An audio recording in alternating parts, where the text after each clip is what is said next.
I am Partha Lahiri. I am a professor and director of Joint Program in Survey Methodology, and I also have a joint appointment with the Department of Mathematics here at the University of Maryland. Um, I am going to introduce our team to other faculty members who are able to join us and three staff members present. Uh, uh, you can see that Katharine Abraham is there. Uh, she is our distinguished university professor. She also has a joint appointment in economics. She has a lot of achievements. It will take an hour to describe all. Uh, she is currently president-elect of American Economic Association. Is a member of National Academy of Science. I would like Katharine to say something about it if you like. No, thank you, Partha. That's okay. Okay, the next is Brian Kim. He's an associate research professor uh, at the Joint Program in Survey Methodology. He's director of graduate studies at Joint Program, and he's also co-director of social data science major program at the university. Brian, do you want to say anything about yourself? Yeah, no, that's pretty much it. Really kind of focused on the data science area, which is kind of where my specialty lies. So, yeah, thank you. Thank you. And next is Jody. I can see you here. Jody is doing a lot of things for a joint program. In particular, she is managing our online program, which has been very successful. And she's also working a lot with the Soda Center. Jody, you want to say anything? Just happy to be here, and I'll be sharing more information about our online program later in the presentation. Thank you, Partha. Thank you. And last but not the least, Lucy. He's managing our short course program. He's running very well, and we are happy to have you, Lucy. You want to say anything about you? Yeah, hi everyone. I'm Lucy, and I oversee the JPSM short courses and the JPSM citation program that I will be talking to you later. Thank you, Partha. Okay, so with that, I think we can start the webinar, right? We need the slides up.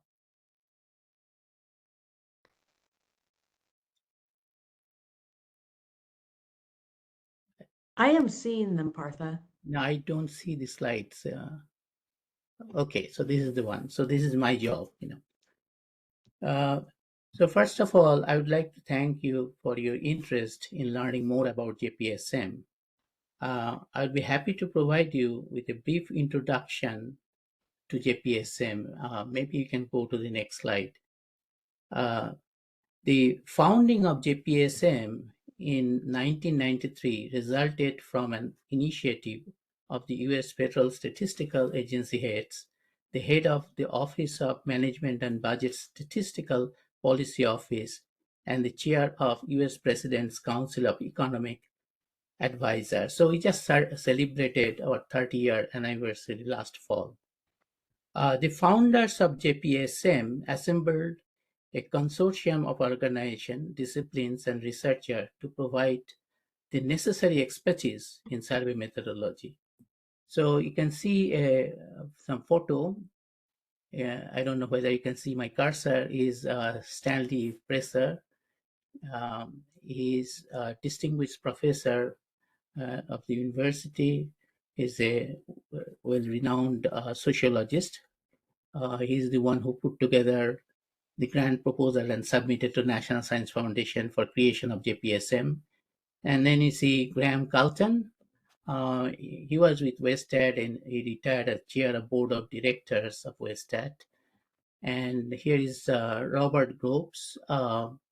He was census director earlier, and now he is the provost of Georgetown University. The original members of the consortium, namely the University of Maryland College Park, the University of Michigan at Ann Arbor, and WestAd, brought with them some of the fundamental elements and established cooperative partnership with federal agencies in the DC area to establish a comprehensive program in survey methods and research. Next slide.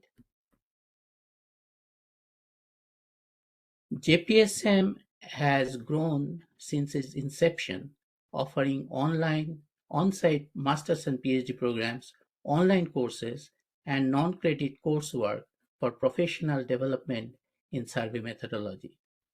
Over time, the on-site program has undergone significant evolution. Currently, we offer 3 tracks: social and psychological, survey statistics, and data science. The recent renaming of our Master of Science program to Master of Science in Survey and Data Science reflects the growing prominence of non-probability surveys and unstructured big data in the contemporary research landscape. This change is in line with the program's instruction and the research conducted by students in their professional endeavor. Next one.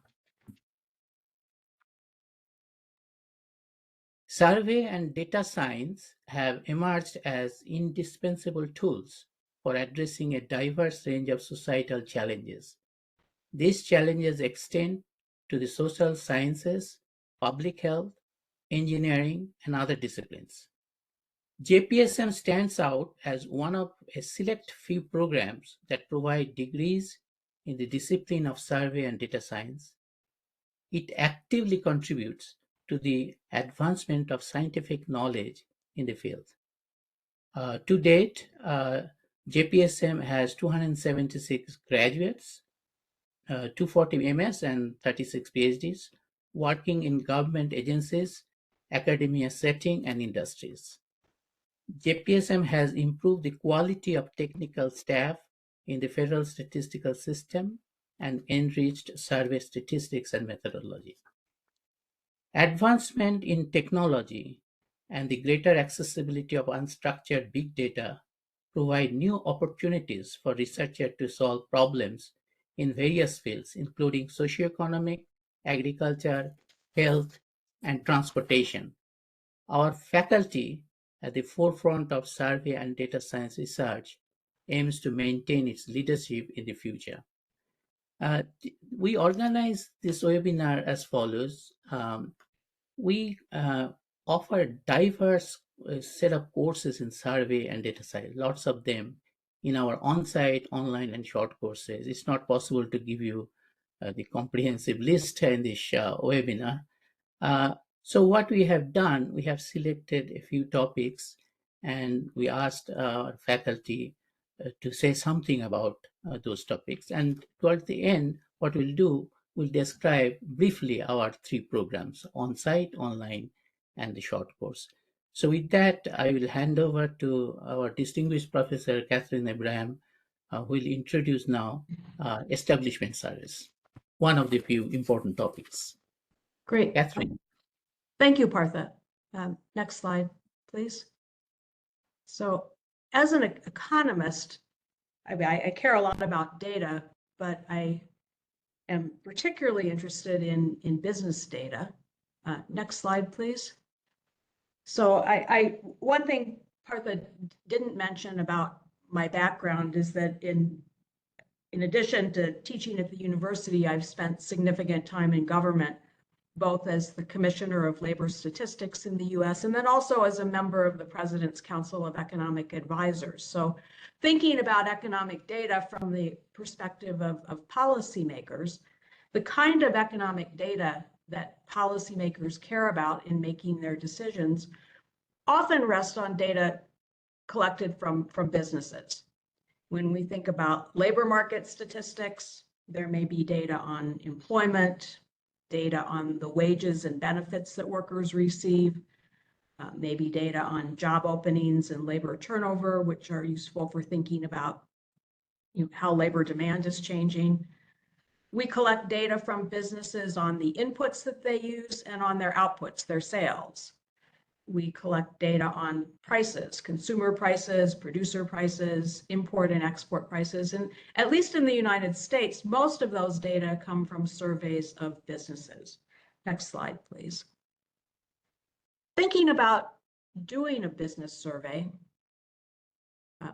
Sorry, can we move the slide ahead? Great, thank you.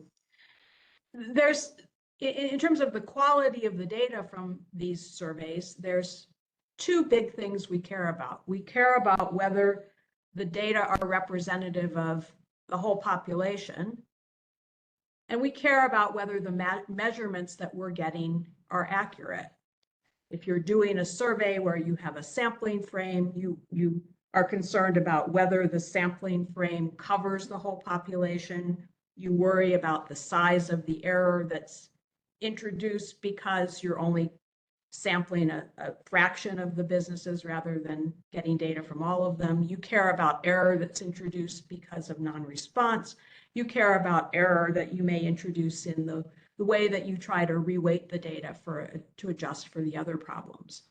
On the measurement side, you have to think hard about the concepts that you're trying to capture. You have to think about whether the businesses can provide the information that you care about accurately, and you care about any adjustments that you may make to the data to correct for problems and the errors those may introduce. Next slide, please. So on the representation side, thinking about business surveys, in developed economies, the way that business surveys are usually structured is that there's a list somewhere that lists all of the businesses and their attributes. And if a list like that exists, it has a lot of advantages for sampling for business surveys and for weighting up the data collected from the businesses. It's possible to sample the businesses based on their importance in estimation. And it's possible, given the information on the sampling frame, to reweight the data as needed to account for how you sampled and also to account for the probability of response among the firms in the sample. In other contexts, no such frame may exist.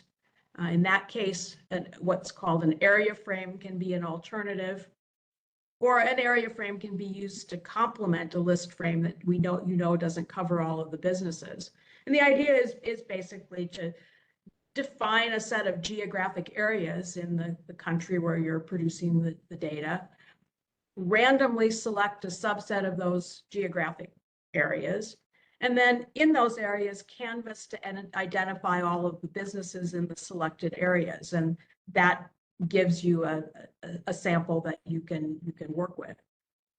There is an issue with the area frame, which is that because the businesses that are located in geographic proximity tend to be more similar to each other than a randomly selected business would be, the estimates are generally less precise than estimates based on a list frame would be, but it is an alternative if a list frame isn't available. Next slide. In terms of the measurement, capturing the information that you care about, a designer of a survey needs to think about a number of questions. Will the business understand the questions asked on the survey? If you send the survey to the business, will it get to the right person? Will that person have access to the information that they need to answer the survey questions? And if all of those things are true, will the business be willing to release the information? If you're doing a business survey, the answers to those questions shape the way that the survey will be designed and fielded. Next slide, please. So that's the way that data from businesses historically have been collected. And I know that there's the infrastructure, at least in most developed economies, really rests on those surveys. But as is true with surveys more generally, it's becoming increasingly difficult to obtain responses from the businesses. And as Partha already alluded to, that's happening at the same time that many new sources of data have become available. Just to give a few examples of non-survey data that might substitute for or complement the data that historically we've collected from businesses. If you're interested in price measurement, many businesses post their prices to the web.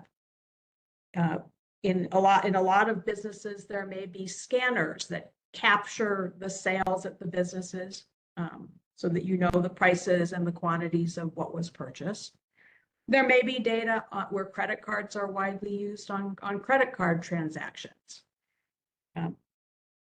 Increasingly, there are data available on housing values and rents from companies like Zillow and others.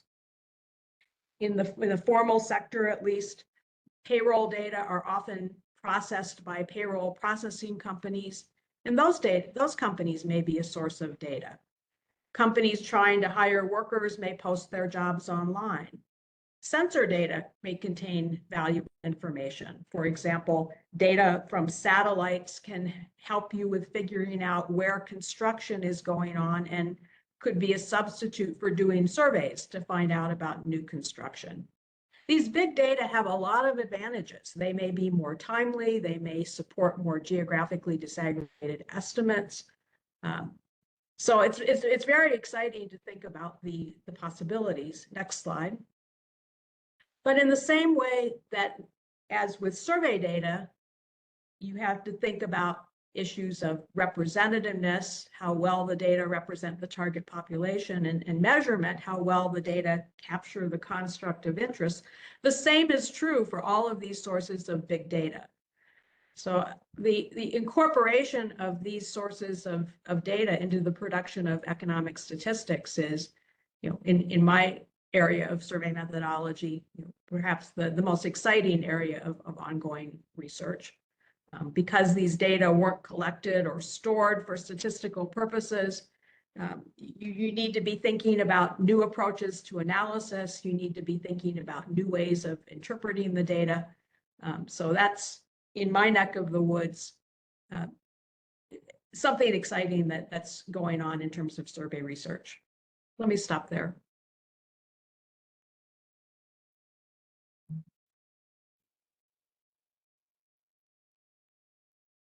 Partha, you're on mute. Next slide, please. Thank you, Katharine. I think this is a very good follow-up of what Katharine mentioned about the possibilities of big data. I will give an example of small area estimation, which is getting popular these days. And the example that I chose is poverty mapping. And I know World Bank is very much interested in poverty mapping. So next slide. Let me introduce what is poverty mapping, and in the bigger context, small area estimation.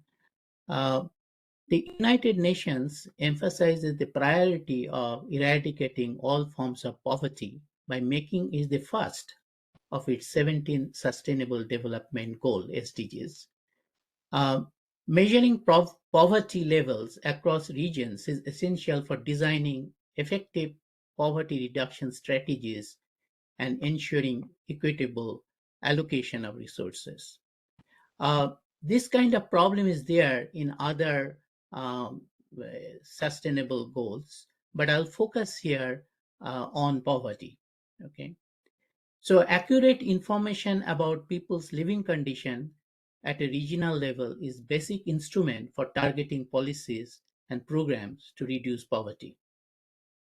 Now, progress towards this goal is often slowed by a consistent lack of data on important economic indicators, data that we get primarily from sample surveys, especially for small population groups and specific geographical area in developing countries. The primary data source is typically a sample survey data. And yeah, you can go to the next slide. The primary data, no, just before. Yeah, next one. Yeah, that's fine. The primary data source is typically a sample survey data, where we collect information on the welfare variable that goes into estimation of poverty for subgroups.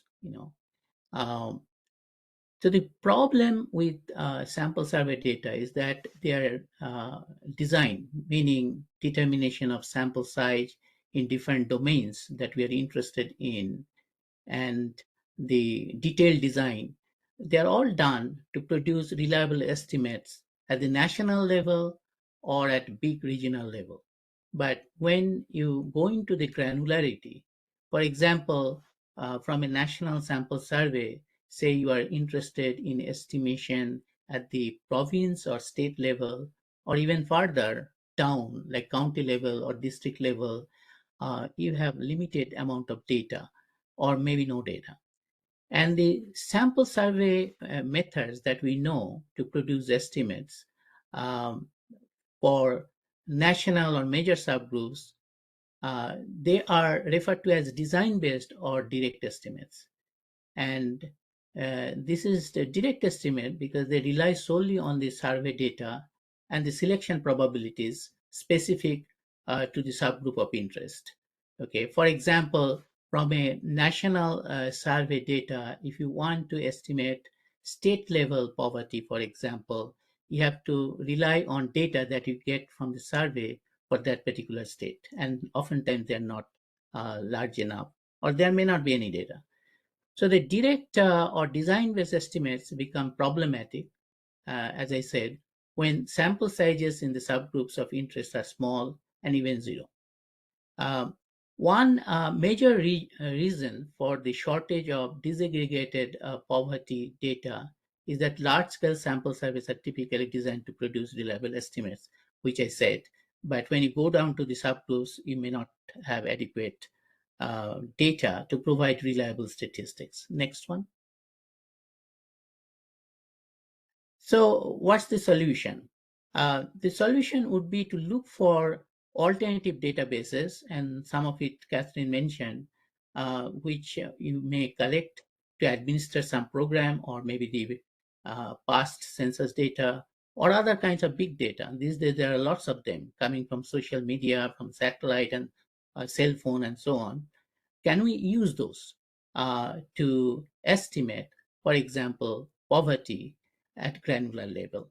By the way, by poverty mapping, we mean estimation of different kinds of poverty indices at granular level. Okay. Now, model-based method is there that can effectively combine information from multiple disparate sources, from survey data, from administrative record, from census records, and other big data. So they are collectively called small area or indirect estimates. Essentially, it borrows strength across areas through linking survey data to auxiliary information coming from censuses or administrative records. So the basic idea is to fit a multi-level model that links the welfare variable of interest, maybe income or expenditure, depending on the country we're talking about, to a set of predictors variable using survey data. Simulated census data on the welfare variable are then generated to estimate poverty measures. So basically, you will have a census-like file where you have imputed welfare variable of interest, and using that you can produce um, estimates of measures of poverty. Next one. I thought I will give you an example to see what's going on. So recently I have done some work with my doctoral student in JPSM, and we were analyzing data from Albania, and the problem is to estimate poverty, some indices like headcount ratio or poverty gap from the survey they have. It's called LSM survey conducted by Albania. And what you see here is the couple of histograms of coefficient of variation estimates, CV, one for HCR, which is the headcount ratio, and the right one is for poverty gap. So if you look at the CVs, these are the CVs for all the municipalities we had in the survey data. And you see the CV could be very high as say 30% or 35% to be informative. So we need to do something about that, possibly using the small area technique or model-based technique that I just briefly mentioned. Next one. So in poverty mapping, what you do ultimately you um, draw some maps for visual understanding of what's going on. So let me continue the Albania example. What you see here, the map of direct, it should be, there is a typo here, it should be direct estimates of head counts for Albania municipalities, and then no, I'm okay. Maps of direct and model-based estimates of head counts for Albania municipalities. So on the left, you see the direct estimates that is coming from the survey, and you see many of the municipalities, they don't have estimate, the white ones here in the map. On the right one, what we did, we combined the data from the survey and other administrative records, and we produced the map. And this look very different. And in our simulation, it turns out this model-based method is doing far better job than the direct estimates. And it can also provide estimate for the areas where you don't have any survey data. Next one. And the next one is still okay. Yeah, that's fine. So this one is the same thing, but the index is poverty gap. Here also you see there is a difference between what you get using the direct estimates map on the left and the when you use model-based combining different sources of information. Next one. Okay, so finally, I would like to tell you something about the use of geospatial data that my colleagues in World Bank and United Nations are trying. Right now, my colleague David Newhouse is probably giving a talk in the UN Commission, maybe today or tomorrow, and I was able to get some information from him. So here, geospatial data is valuable supplement to the survey data. In many underdeveloped or developing countries, it's very difficult to get administrative data or census record. So geospatial data can save us. Geospatial indicators like land type, buildings, nighttime light, population estimates are frequently available and geographically comprehensive. They generally capture population density very well, which in turn is correlated with many outcomes of interest like poverty, employment, and educational attainment. This could be viewed as the second best option to recent census data, but census data can be difficult to obtain in many countries. Combining survey and geospatial worked well when the latter is minimally predictive. In that case, the reduction in sampling error outweighs the introduction of model error. So you can do some improvement in what you estimate. For poverty, evaluation indicate that combining survey and geospatial data can increase the precision by an amount roughly equivalent to increasing the size of the sample by a factor of 2.5 to 6. So this is a very exciting area of research. I just mentioned in the context of poverty mapping, but you can apply similar technique to other indices coming from other goals of the United Nations, for example. So with that, I will hand over to Brian. Next slide. All right, thank you, Partha. So yeah, I'm going to talk a little bit about kind of more now on the data science side, kind of how about machine learning for social science specifically. If you go to the next slide, and you know, this is I say kind of moving more on the data science side, but it still will really kind of relate to in terms of like the goals and what we're doing, kind of like what Katharine said in her part about, you know, there's all these new data sources, but there's still some of these same questions about things like representation and things like that. And, you know, in the same way, basically what we do at JPSM and kind of, you know, what we're interested in is, you know, using some of these kind of like data science, machine learning methods, but kind of within the context that we've always been working in. So I wanted to talk first a little bit about kind of, how that all fits in, how that all fits together. And so, just to kind of, and I'll talk specifically about supervised machine learning here.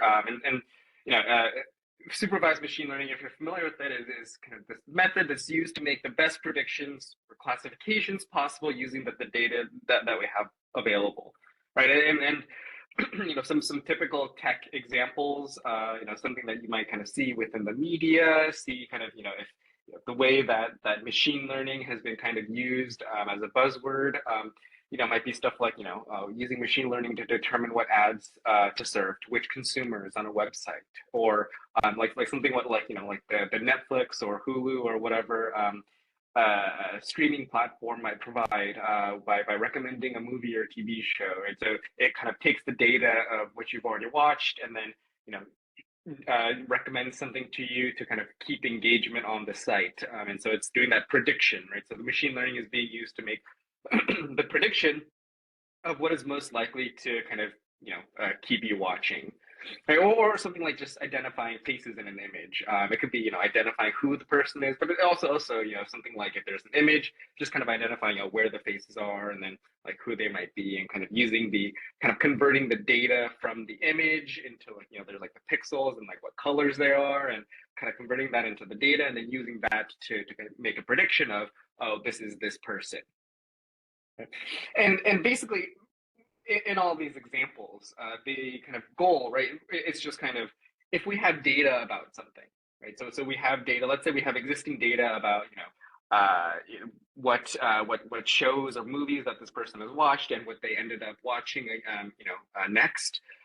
Would we be able to, if we got a new person, would we be able to make a prediction about, well, we know what they watched previously, what would they most want to watch, and so that we can know what to recommend to them? Or we have data previously about these are previous image and we know what these people are on this image.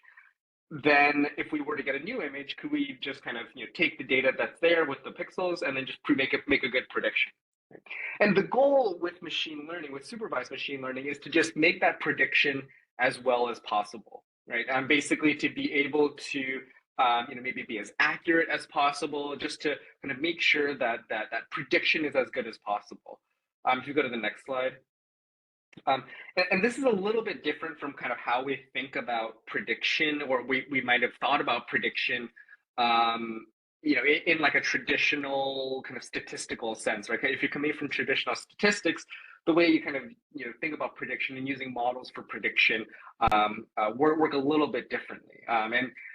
Within the kind of machine learning framework, it's really just aimed at, if we were to get new data about, like new people, can we just be as accurate as possible on those? It's not about kind of having like a good model specification. It's not about having, kind of a tractable model or something that you can kind of understand. It's really just about, I have more data coming in. I have more data, I have more photos that I don't know, with faces that I don't know who they are. I have, new users. I don't know what they would want to watch next yet.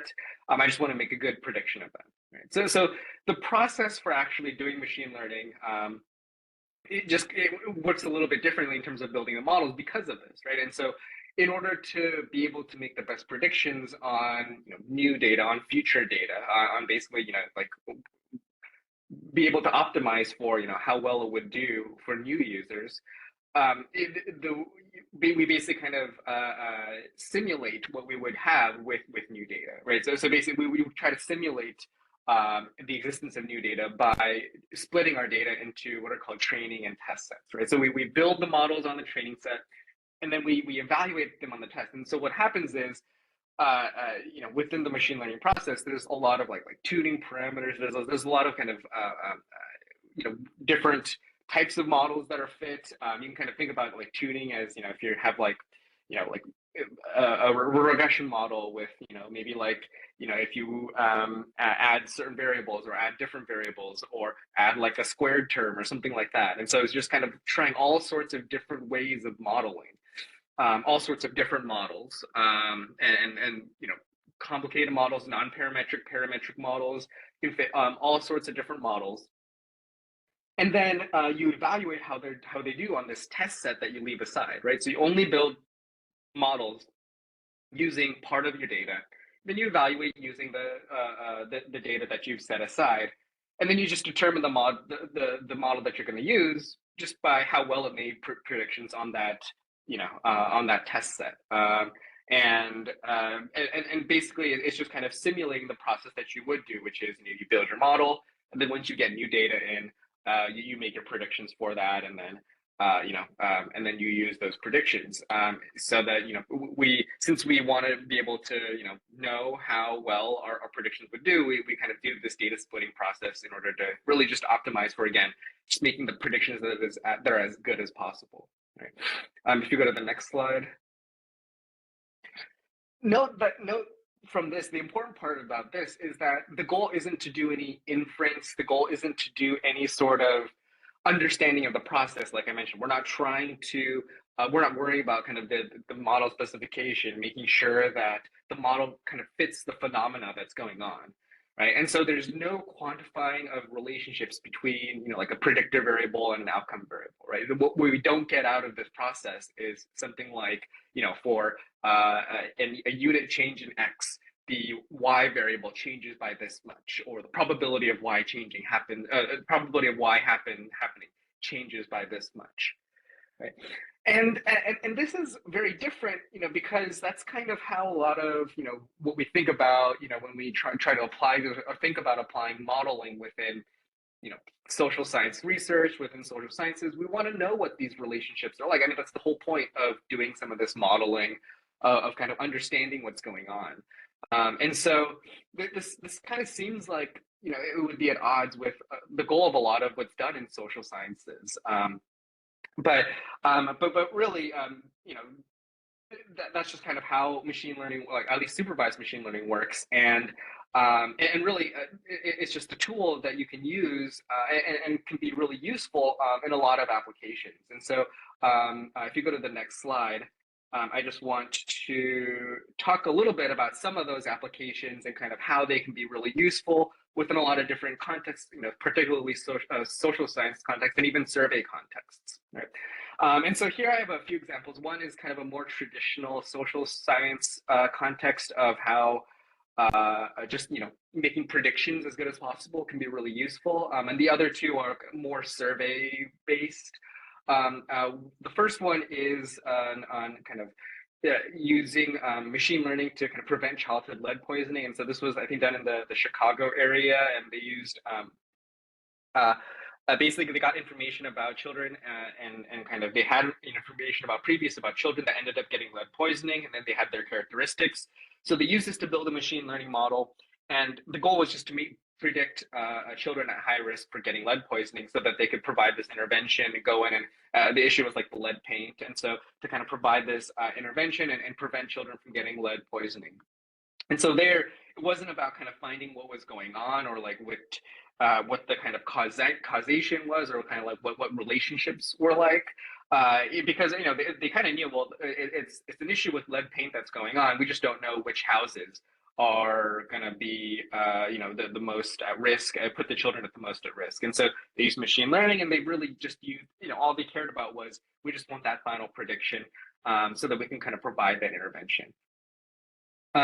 These other two examples, so the predicting non-response and future waves, this is with using machine learning within actually running a survey with a panel survey. And so people kind of drop out during panel surveys. They respond to one and then they don't respond to a future one. And so basically using machine learning to just predict who would be a non-response later on.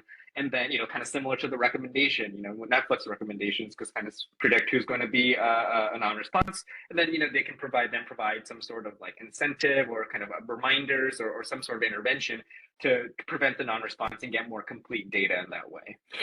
And the last one is just one example of many examples of that are being used now of using machine learning to kind of take text data, injury narratives or just kind of text narratives that people provide within like surveys or within,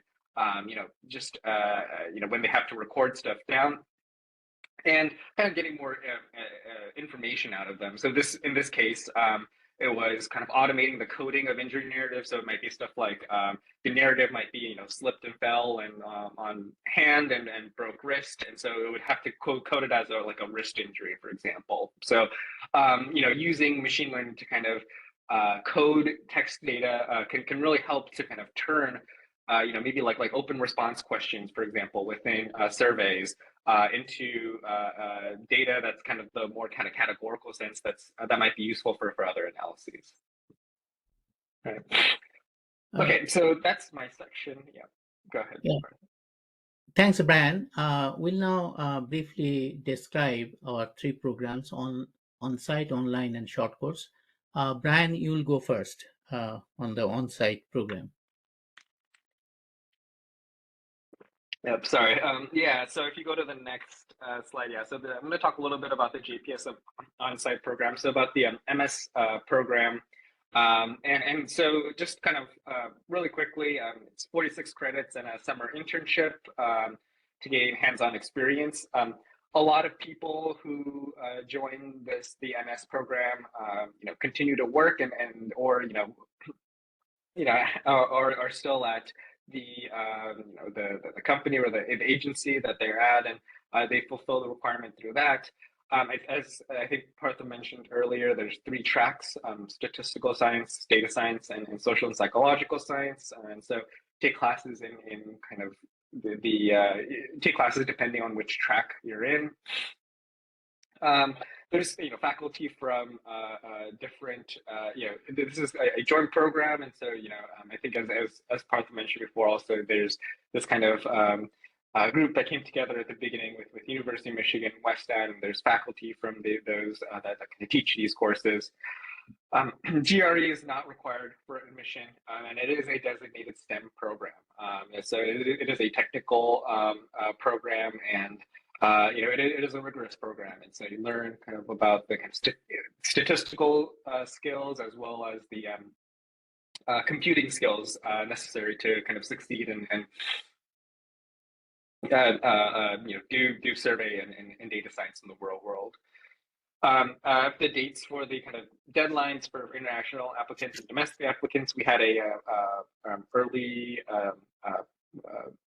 consideration deadline that passed in January, but there's still time for applications for international applicants and for domestic applicants. Still a little bit of time left for submission.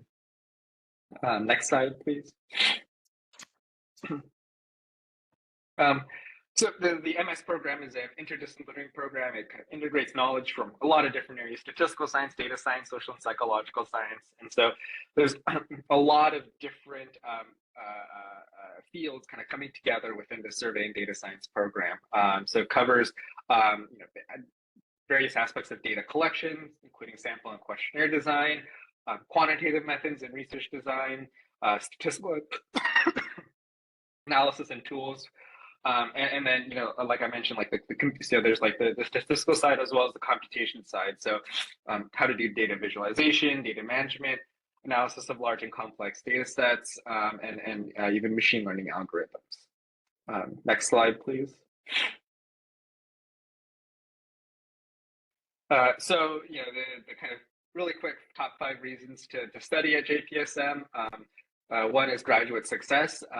We have, the graduates kind of go on to, be in a lot of, get a lot of really good jobs and just kind of succeed at their jobs and securing jobs and actually, succeeding at their jobs that they were at previously. And so, the JPSM really works to provide the skills necessary to kind of succeed at using kind of survey methods, using data science methods.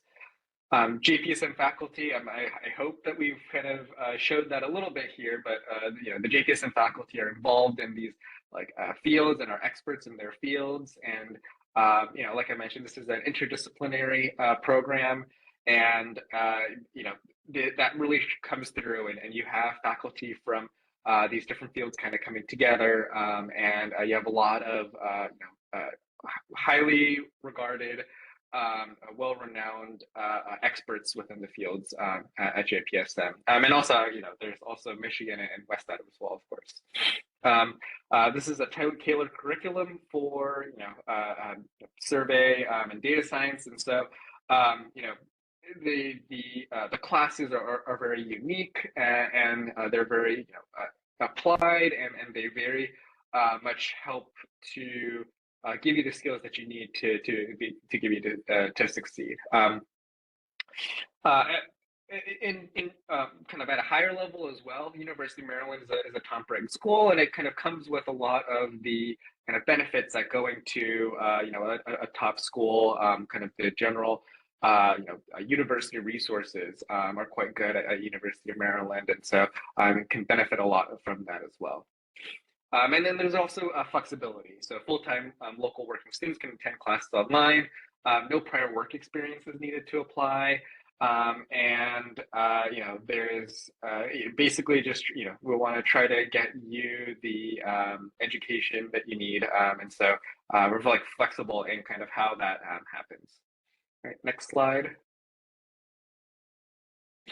So this is just an overview of kind of classes that are involved. Might be a little bit small, but there's like data collection, statistical model, machine learning, total surveyor, and quality. As well as some of the computing classes like fundamentals of data display and computing.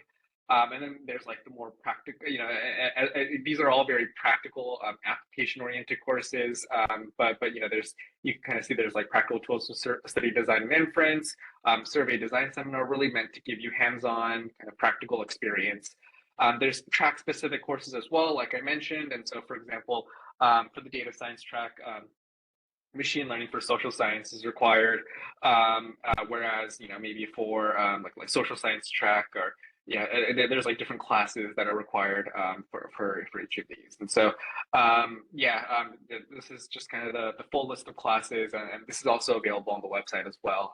This is a lot of information to kind of take in all at once, but this is all available on the website if you're interested. All right. Okay, thank you, Brian. Next, we'll talk about online program. Jody. Thank you, Partha. Next slide, please. So I'm going to talk a little bit about our online program, and the format for our online classes. There is the asynchronous and synchronous portion of it. We are really geared toward the professional and making sure that that life-work-study balance is there. So our classes have pre-recorded video lectures and the reading and discussion forums that are all online, but then there's a 1-hour meeting with your instructor and the other participants in your class each week that is led by the instructor and can either delve deeper into a topic from the pre-recorded lecture or some work problems. It's really at the discretion of the instructor. And we have 3 options for taking classes.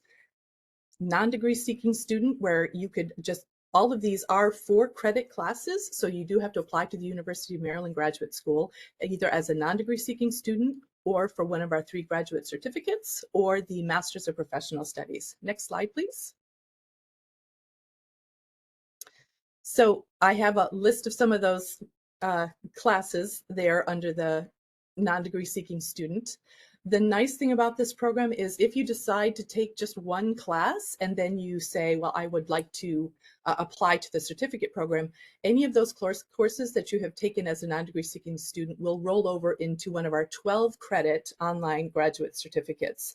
We have 3: Fundamentals in Survey Methodology, Fundamentals in Survey Statistics, and Fundamentals in Survey and Data Science. Again, this is a stackable program where if you take a certificate, those 12 credits can also be rolled over toward our 30-credit Masters in Survey and Data Science program. I'll have you go to the next slide, please. Here's a list of our courses. The other point that I would like to make about our online program is it's very customizable. For the Masters of Professional Studies in Survey and Data Science, It's under an international program in survey data science. So we do have industry expert leaders teaching these courses. And you can see the courses as we run them in the fall, spring, and in the summer. For the master's program, we have 19 core credits that are required. And as you can see, there's 5 areas of studies. Those 19 are under each of those areas of studies. The other 11 could be electives. And you can see that some of the courses cover 2 areas of study. So it's quite customizable in which courses you want to take to count toward which area of study. The other nice thing about the program is while we are a semester-based program, our courses are run on a non-standard schedule, and that they are staggered start times. So for the professional who might not want to be having several classes at once going at the same time, we have 1 credit, 2 credit, and 3 credit courses. 1 credit runs for 4 weeks, and the 2 credit runs for 8 weeks, 3 credit runs for 12 weeks. And we have some that start for 4 weeks in January, and some that start for 4 weeks in March. So you can see that there is a lot of flexibility in when you take some of these classes and how it aligns with your work and life schedule. And that's the end of my presentation. Next slide, please. I'd like to hand it over to my colleague, Lucy Robles. Thank you, Jody. Today, we'll be sharing an overview of our professional development offerings. We have our short courses and also the JPSM A4 citation program. Both programs are designed to provide professionals with the latest training in survey methodology, data analytics, and related fields. Here we have our short courses for this coming year, 2024-2025. These short courses are designed to address both current and emerging topics in the field. These courses are delivered online with both synchronous and asynchronous component, meaning either live sessions or asynchronous, which means that the instructor provide pre-recorded videos so students can study at their own, and also meet a specific day and time with them for any questions.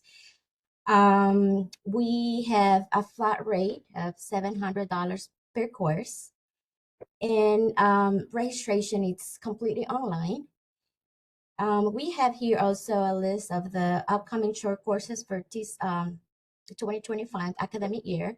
For example, we are offering next week Writing Questions for Survey by Nora Kate. She's one of the most experienced instructor who has been teaching this course since JPSM began 30 years ago. And so many of our instructors are pioneers in their fields with extensive experience and contributions to numerous influential books and research publications as well. As you see in this list, some of the short courses has an asterisk, which means that they are part of the our JPSM A4 citation program, which I'll explain in the next slide, please. All right, this is a partnership with A4. We offer a citation program aimed at professionals seeking formal training in survey methodology or data analytics for social science, which are the 2 tracks available in this program. And participants will begin with the Introduction to Survey and Data Science course, followed by 4 specialized JPSM short courses, which differ depending on the selected track by the students, and conclude with an elective from A4 offerings. This is a very flexible program. It's ideal for those looking to deepen their knowledge with a commitment to a full graduate degree. We have students that are part of that are A4 members. We offer a discount price of $600. And as you see, I have listed here the program's requirements. Next slide, please. I would like to go and explain. We have here both tracks for the citation program. Each of them have 5 key components, including foundational JPSM courses and APOR electives. The JPSM core courses cover essential topics such as you see in the citation and survey methodology, introduction to survey and data science. This is an online course, and as well survey sampling and survey estimation, which provide critical techniques for designing and analyzing surveys. Additionally, we have writing questions for surveys course. This course helps participants develop essential skills for ensuring data quality. And then to complete the program, participants must take an APOR elective, as explained before, which can be either one of the APOR yearly short courses that they offer during their annual conference, or also for pre-recorded webinars that are that cover topics like questionnaire design, election polling, and sampling techniques. And like the survey methodology track, the citation in data analytics for social science includes 5 JPSM key short courses and the APOR electives as well. Next slide, please. Well, with this, we'll conclude our presentations. I have shared here our website, jpsm.umd.edu, where you can find all this information, on-site courses, online courses, and also our contact information. Thank you. Wonderful. Wow, thank you so much for the presentation. Thank you for joining us. I think it was very informative.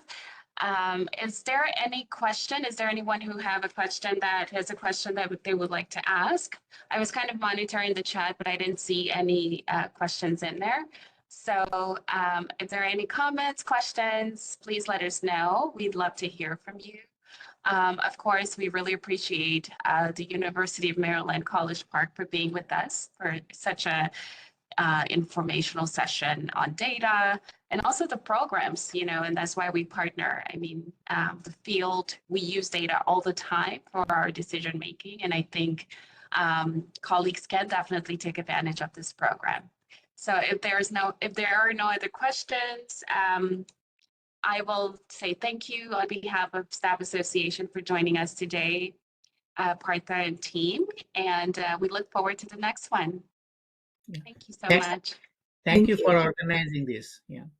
You're most welcome. Thank you.